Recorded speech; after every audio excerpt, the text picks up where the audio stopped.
Welcome to mini foods Jaisingh. எல்லோருக்கும் வணக்கம். இன்றைக்கி நம்ம வீட்டில் இருக்கிற பொருட்கள் யூஸ் பண்ணி ரொம்பவே எளிமையான முறையில் செய்யக்கூடிய ஒரு சூப்பரான ஸ்வீட் ரெசிபி தாங்க பார்க்க போகிறோம். அவ்வளோ சாஃப்டாக இருக்கும். இந்த ஸ்வீட் வந்துட்டு குழந்தைங்கள்லேருந்து பெரியவங்க வரைக்கும் எல்லாருமே சாப்பிட்லாம். வாயில் வச்சாலே கரைஞ்சி போயிருங்க, அந்தளவுக்கு ஜூஸியாக சாஃப்டாக இருக்கும். இப்போ இந்த ஸ்வீட் வந்துட்டு எப்படி செய்யணும்னு பார்க்கலாம். ஒரு பாத்திரத்தில் 1 கப் அளவுக்கு சுகர் வந்துட்டு சேர்த்துக்கிறேன். அதுக்கு 1.5 கப் அளவுக்கு தண்ணி சேர்த்துக்கலாங்க. கொஞ்சமாக குங்குமப்பூ சேர்த்துருக்குறேன். இது ஆப்ஷனல் தான், நீங்கள் வந்துட்டு இருந்ததுன்னா போட்டுக்கலாம், இல்லாட்டினா விட்டுறலாங்க. இப்போ இந்த சுகர் வந்துட்டு நல்லா கொதிச்சா போதுங்க. பாகுப்பதம் கம்பி பதம் எதுவுமே தேவை கிடையாது. இது போல் கொதிக்க ஆரம்பித்து ஒரு நிமிஷம் கொதித்ததுக்கப்புறம் அடுப்பை ஆஃப் பண்ணிவிட்டு ஓரமாக வச்சிடலாம். இப்போ வேறொரு பாத்திரத்தில் 1 கப் அளவுக்கு மைதா மாவு எடுத்துருக்குறேன். நீங்கள் மைதா மாவுக்கு பதிலாக கோதுமை மாவும் சேர்க்கலாங்க. 1/2 கப் அளவுக்கு மில்க் பவுடர் சேர்த்துருக்குறேன். இந்த ஸ்வீட் வந்துட்டு கண்டிப்பாக மில்க் பவுடர் சேர்த்தா தான் நல்லா டேஸ்ட் கொடுக்கும். 3 டேபிள் ஸ்பூன் அளவுக்கு வெண்ணெய் சேர்த்துருக்குறேன். வெண்ணெய்க்கு பதிலாக சூடு பண்ண எண்ணெய் கூட சேர்த்துக்கலாங்க.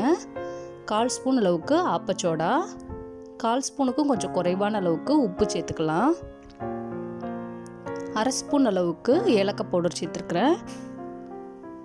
1/4 கப் அளவுக்கு புளிப்பில்லாத தயிர் வந்துட்டு இதில் சேர்த்துக்கலாங்க. இந்த தயிர் பட்டர்லாம் சேர்க்குறதுனால ரொம்பவே சாஃப்டாக இருக்கும். இப்போ இந்த தயிரோட பட்டரோட ஈரப்பதத்துலேயே இது போல் அந்த மாவை நல்லா பிசைஞ்சு எடுத்துக்கிடுங்க. இப்போ இது போல் நல்லா பிசைஞ்சு எடுத்ததுக்கப்புறமா கொஞ்சமாக தண்ணி சேர்த்துக்கலாங்க. இது வந்துட்டு தண்ணி ரொம்ப இழுக்காது, அதனால் தண்ணி சேர்க்கும் பொழுது நல்லா பார்த்து கவனமாக சேர்த்துக்கோங்க. கொஞ்சமாக தண்ணி சேர்த்துட்டு இது போல் ஒரு சப்பாத்தி மாவோட பதத்துக்கு வர மாதிரி நல்லா பிசைஞ்சு எடுத்துக்கோங்க. ரொம்பவும் அழுத்தம் கொடுத்து பிசைய வேண்டாம். நம்ம ஆப்பச்சோடெல்லாம் சேர்த்துருக்கிறதுனால சாஃப்டாக இருக்கும், அதனால் ரொம்ப அழுத்தம் கொடுத்து பிசைய வேணாங்க.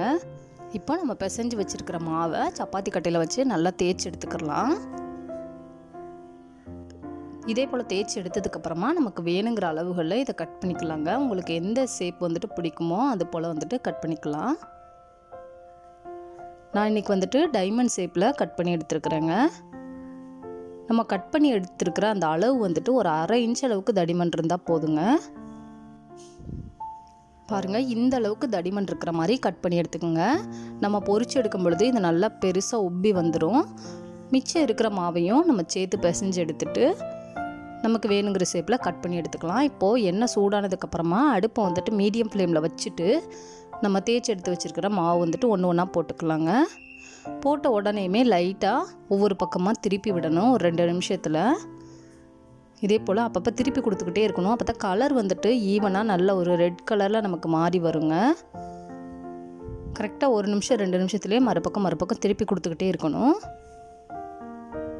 ஒரு 5லேருந்து 10 நிமிஷத்துக்குள்ளே இது நல்லா வெந்துருங்க. சீக்கிரமாகவே வெந்துடும். பாருங்கள், இந்த போல் கலர் வந்ததுமே நம்ம எடுத்துடலாம். இப்போ நல்லா வெந்துருச்சு, அழகாக வந்திருக்குது பாருங்கள் கலர் எல்லாம் கூட. இப்போ பாருங்கள், நம்ம போட்ட மாவு எந்த அளவுக்கு பெருசாக உப்பி வந்திருக்குதுன்னு சொல்லிட்டு நம்ம 1/2 இன்ச் அளவுக்கு தடிமன் தான் போட்டோம்.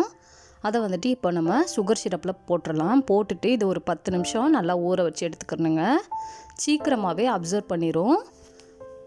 கொஞ்சம் நேரத்தில் எடுத்து மாற்றிட்டு நம்ம மறியீடு பொரிச்சு எடுக்கிறதையும் இதே போல் போட்டு சுகர் சிரப்பில் ஊற வச்சு எடுத்துக்கலாங்க. ரொம்பவே டேஸ்ட்டாக இருக்கும். இந்த வீடியோ உங்களுக்கு பிடிச்சிச்சின்னா லைக் பண்ணுங்கள், கமெண்ட் பண்ணுங்கள், உங்கள் ஃப்ரெண்ட்ஸ் அண்ட் ஃபேமிலிஸ்க்கும் ஷேர் பண்ணுங்கள். தேங்க்ஸ் ஃபார் வாட்சிங்.